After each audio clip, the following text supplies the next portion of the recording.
Oke, halo, kembali lagi di video yang kedua. Kemarin kan video pertama sedikit tur nih tentang Toyota Alphard yang tipe G tahun 2011 CBU yang premium sound. Nah, kali ini saya mau sedikit berbagi. Kemarin suara dari mobil ini, mesinnya tuh terdengar kasar banget. Jadi setiap kali baru start, mesin dari Alphard ini meraung kencang, kencang banget suaranya gitu.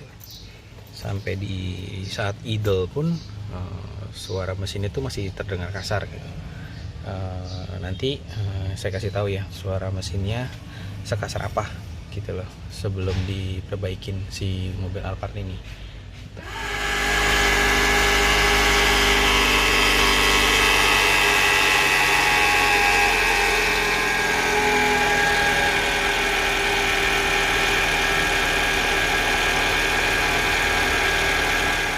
Ya, tadi udah denger kan ya suara mesinnya waktu idle tuh seperti itu, kasarnya, terdengar kasar banget. Nah, kali ini kita akan coba start engine-nya, kita nyalain lagi engine-nya.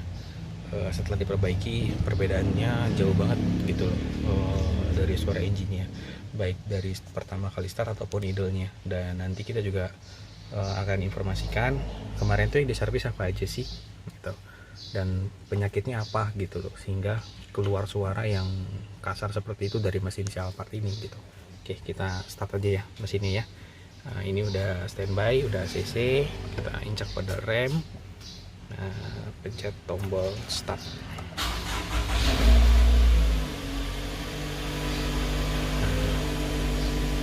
Suaranya udah halus lagi gitu loh. Kemarin begitu waktu di start itu suaranya bukan main kasarnya seperti yang tadi udah didengar gitu.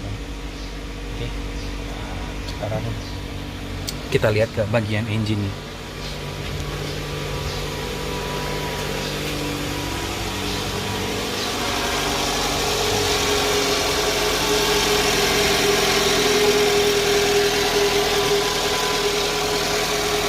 Sudah terdengar halus, jauh lebih halus daripada yang sebelumnya.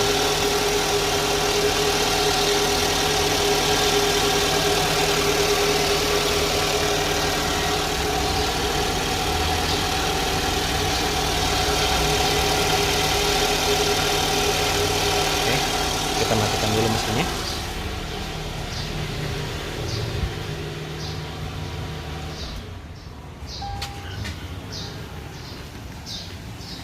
Jadi suaranya seperti itu ya.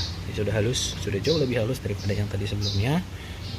Terus apa sih yang membuat mesin mobil si Alphard ini terdengar kasar seperti yang tadi? Sebenarnya sih masalahnya banyak atau sering ditemui di mobil Toyota Alphard, terutama yang gen kedua ya. Ini kan kita yang saya punya ini kan gen kedua tahun 2011. Nah, permasalahannya itu ternyata adalah balance shaft. Oke, balance shaft atau yang biasa disebut apa ya, balancer dari mesinnya itu posisinya letaknya ada di bawah mesin, ada di bawah mesin. Nah, kenapa itu bisa rusak? Ternyata memang part tersebut memang yang harus diganti maksimal itu kalau nggak salah per 100.000 km ya, atau kalau waktu itu kira-kira 3-4 tahun sekali memang harus dilakukan pergantian gitu loh. Nah, saya juga baru tahu kemarin setelah diinformasikan dari bengkel gitu. Nah, terus setelah itu selesai diganti, ternyata masih ada suara lagi. Nah, ternyata suaranya itu muncul dari si alternator. Nah, alternator ini atau puli alternatornya ini sudah rusak yang two way-nya ya. Jadi ternyata si puli alternator punya si Alphard ini dia ada sistem two way kalau nggak salah ya. Jadi two way-nya itu kemarin sudah lost, sudah mati, jadi tidak berfungsi. Nah, fungsi dari two way-nya ini sebenarnya untuk memutus aliran listrik kalau memang si aki sudah dalam keadaan full tercharger gitu. Jadi kalau misalkan two way-nya itu rusak, nah kemungkinan besar si aki tidak akan tercharge dengan baik gitu. Jadi dilakukan penggantian juga untuk si pulinya gitu. Jadi suaranya itu muncul dari si balan shaft dan juga dari puli alternator gitu. Sebenarnya masih ada beberapa penyebab juga yang bisa menyebabkan suara mesin si Alphard ini menjadi kasar ya. Salah satunya kemarin setelah dicek dari puli-puli yang lain di mesin yang di bagian bawah sini juga itu bisa menyebabkan si suara mesin jadi kasar gitu loh. Tapi ternyata kemarin setelah dicek selain puli alternator tidak ada masalah gitu.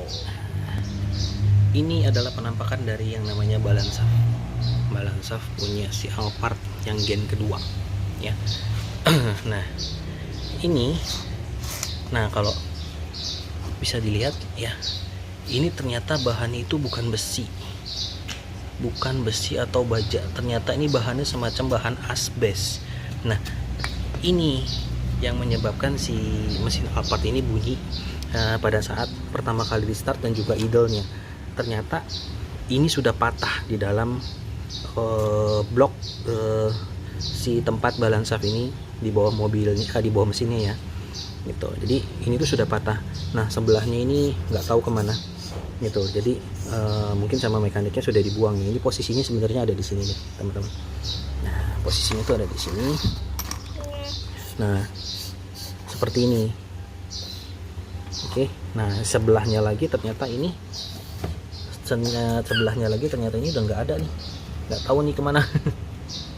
Oke, sebenarnya ini udah fatal banget nih, tapi alhamdulillahnya masih bisa diperbaiki, kita ganti dengan yang baru. Karena kalau tidak cepat-cepat diganti,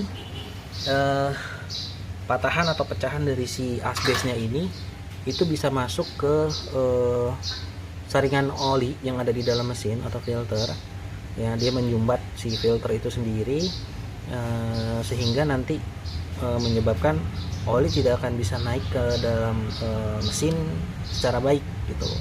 Karena sudah banyak kejadian juga yang balan shaftnya ini patah, dan si pemilik mobilnya juga nggak menghiraukan. Jadi patahannya itu menyumbat pompa oli yang ada di mesin, sehingga oli itu tidak tersalurkan dengan baik ke dalam mesin. Jadi mesin itu bisa ngejim gitu. Itu sudah ada beberapa juga yang saya lihat sendiri sih gitu loh. Blok mesinnya sampai hancur, terus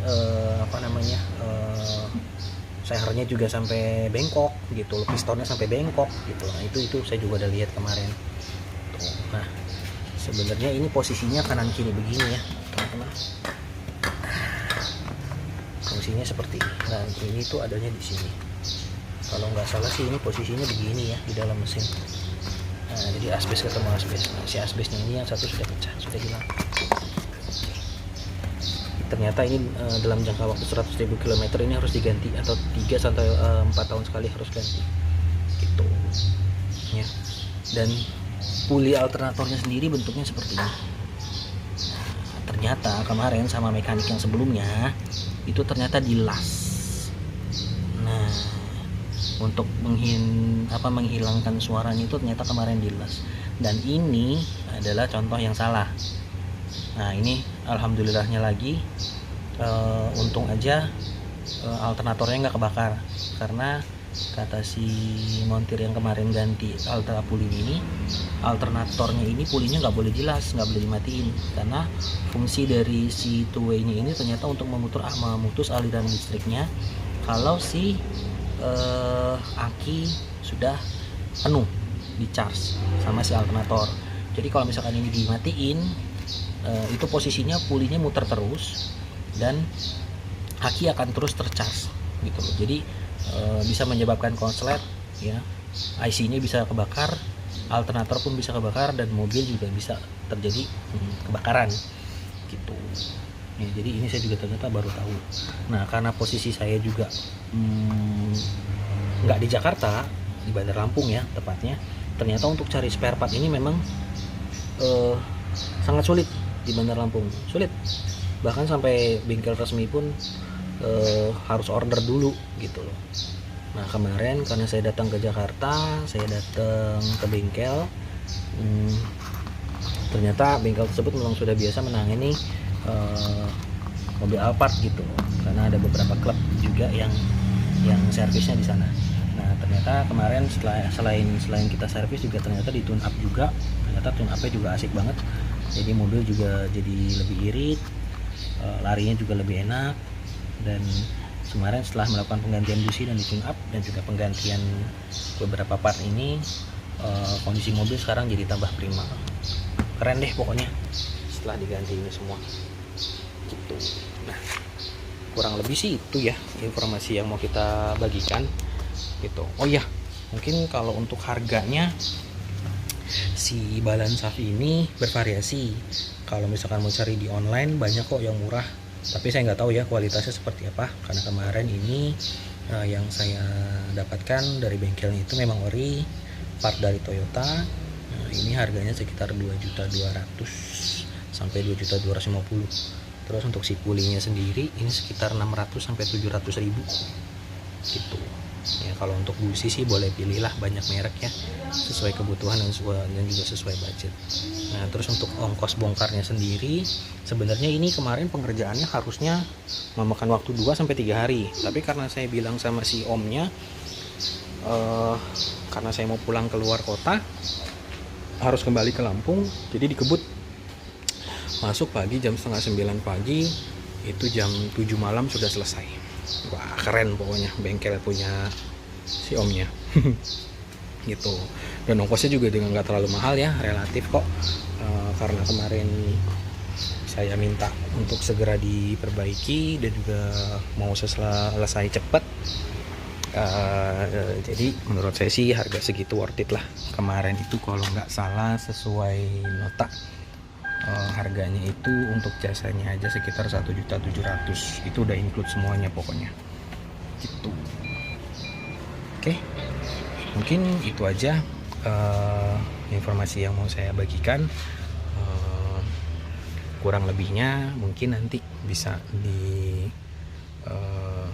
review atau ditulis di komen, nanti akan saya bantu jawab sebisa atau sebaik mungkin.